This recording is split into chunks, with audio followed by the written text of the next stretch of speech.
Okay guys, gagawa tayo ng mabots. Ito ay sili at saka garlic. At ngayon guys ay i-blender na natin tong sili at saka garlic. At gawin natin ganyan lang guys. Ito na nangyari guys sa ginawa nating mabots.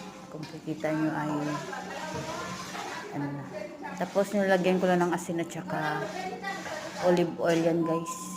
Tsaka imimix at saka kahit ilang buwan, isang taon, hindi yan masisira. Dahil mayroon siyang olive oil.